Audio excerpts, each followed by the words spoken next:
жақсы.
Sen bilirsin mi?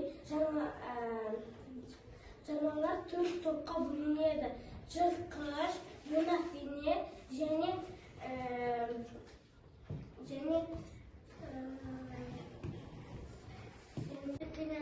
Мысалы, көбелек біз білдалар. Көбелек күлдің ішіне мініп тармақ күн сол арқылы тозаңдады, ал көбелек қоректенеді. Сол симбиоз деп аталады.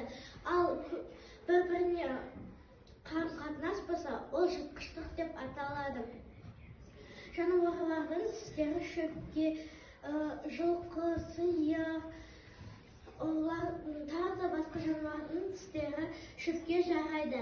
Ал акула, қасқыр,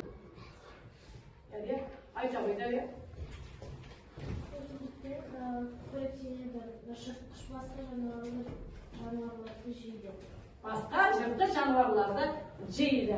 Ал ұзын тізбек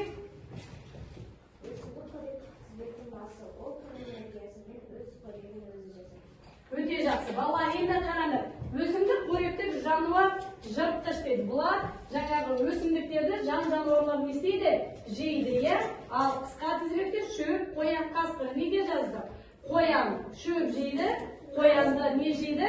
Қасқыр жейді. Өйстіп бір-бірімен не істейді? Қоректік тізбек құрайды екен. Өйстіп қоректік тізбек құрайды. Жақсы. Ендеше балалар, бүгін өтетін сабақ.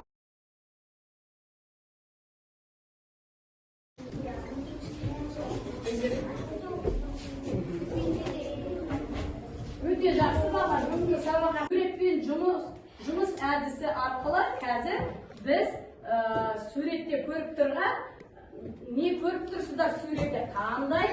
Бірінші нені көріп тұрсыздар? Суретін көрдіңіз. Екінші? Ал мынау не? Хамелеон, иә? Хамелеон дегенді білесіңдер. Ендеше балалар, суретпен жұмыс әдісінде қазір осы аңдар немен қалай қорғанатынын айтамыз. Түлкі немен қорғанады деп ойлайсыңдар? Түлкі ол орманда не істейді? Секіруге өте икемді, бұтақтан бұтаққа, ағаштан ағашқа секіріп жүріп, аңдардан не істейді? Қорғанады, аңдар. Ал кірпіші өтетін пайдасында, оның инесі көп, не істей қалады? Денесін бүгіп жата қалады. Оған ешқандай аңдар тісі өтпейді. Ал мынау деп? Хамелеон қалай? Ауыстырады екен. Өте жақсы. Осы аңдар өз-өздерін не істейді? Жыртқыш аңдардан қорғанады екен. Жақсы. Ендеше балалар, арқылы қазір біз барлықтарының назарларын экранға. Енді балалар, Мына жерде біздер нелерді көріп тұрмыз? Суретте гүлдерді көріп тұрмыз. Бұл қандай гүлдер деп ойлайсыңдар? Қазақша? Қызғалдақ. Балалар, қызғалдақ гүлі жойылып бара жатыр, иә? Бұны жұлуға тыйым салынған, иә? Ол далада жаңағы өсіп тұратын өсімдік болғандықтан ол жайқалып өсе береді, иә, өзінің тұры. Бірақ оны жұлуға тыйым салынған. Заңмен жаңағы тыйым салынған екен, қызғалдақты жұлуға болмайды екен. Сонымен қатар көктемнің алғашқы гүлдерінің бірі таушымылды. Көп жұлып және тамырымен қопарып алғандықтан ол жойылуға жақын тұр екен. Таушымылдықты да егер де көретін болса, бұны да жұлуға болмайды. Неге біз жұлуға болмайды деп жатырмыз? Кім айтады? Айтады неге? Дұрыс айтады, бұл гүлдер жойылып бара жатқан. Бұл қай кітапқа енді деп ойлайсыз? Қызыл кітапқа. Енді балалар қараңыз, қызыл кітапқа жаңағы жан-жануарлар, өсімдіктер, гүлдерді кіргізіп жатырмыз. Неліктен біз қызыл кітапқа осы жаңағы жойылып бара жатқандарды кіргіземіз? Неліктен? Кім айтамын дейді, орнымызда тұрып жауап береміз. Айта ғой, неліктен? Оны қорғау үшін, жақсы тағы не үшін?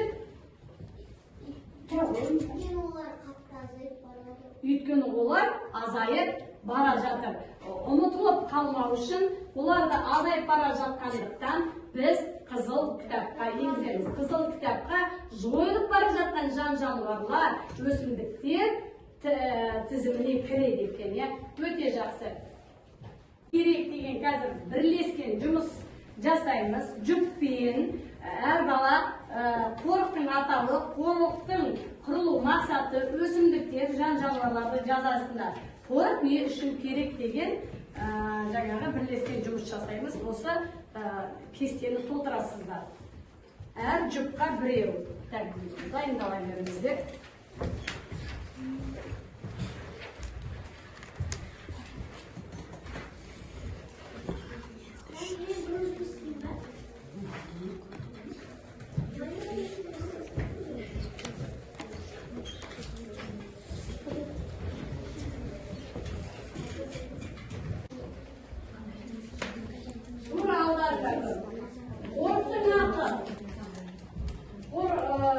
Қорғалдың ақсу жағында сайран өгем деген. Жылдан балалар. Қазір екі бала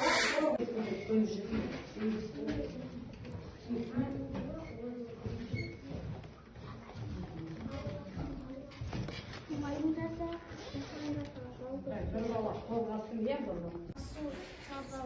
Сайран өтем. Құрылу мақсаты өсімдіктер мен жануарларды қорғау. Өсімдіктері бұғалар, қаған, жуан, ақбияр, көкшіл, жуақ, қызғалдақ, шорлар, қоңыз, бірқазан, тау ешкі, сілеусін, аю, қасқыр, аққа. Қорғалжын, ақсу, жабағылы, сайран өгем, өлкеміздің қорығы. Қорықтың қорғалу мақсаты өсімдіктер мен жануарларды қорғау. Өсімдіктер мен жануарлар қорғау. Өсімдіктері бұталар, қарған, жусан,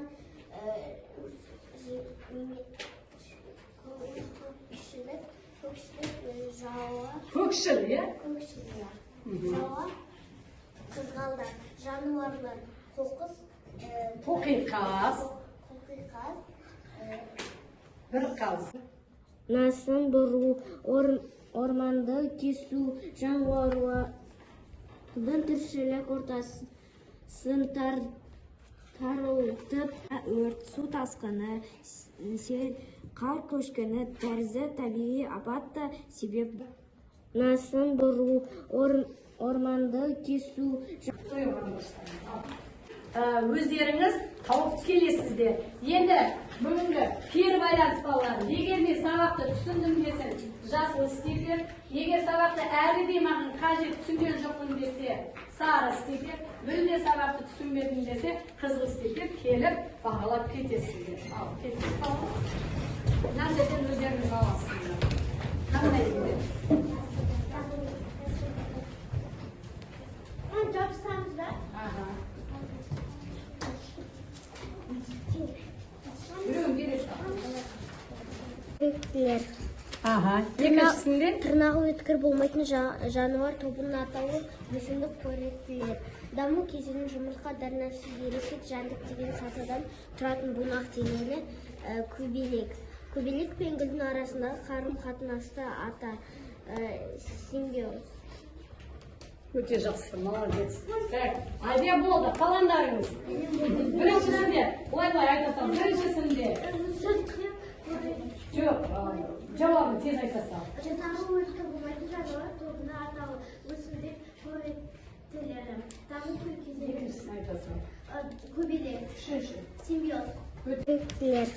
Аха. Екіншісінде? Тырнағы өткір болмайтын жануар тобының атауы өсімдік қоректілер. Даму кезеңінің жұмыртқа дәрнәсіл ересек жәндік деген сатыдан тұратын бунақ денелі көбелек. Көбелек пен гүлдің арасындағы қарым-қатынасты ата симбиоз. Өте жақсы, молодец. Айдия болды, қаландарыңыз. Біріншісінде, былай айтасам, біріншісінде. Жоқ, жауабын тез айтасам. Тырнағы өткір болмайтын жануар тобының атауы өсімдік қоректілері. Даму кезеңінің Екіншісін айтасам. көбелек. Үшінші. Симбиоз.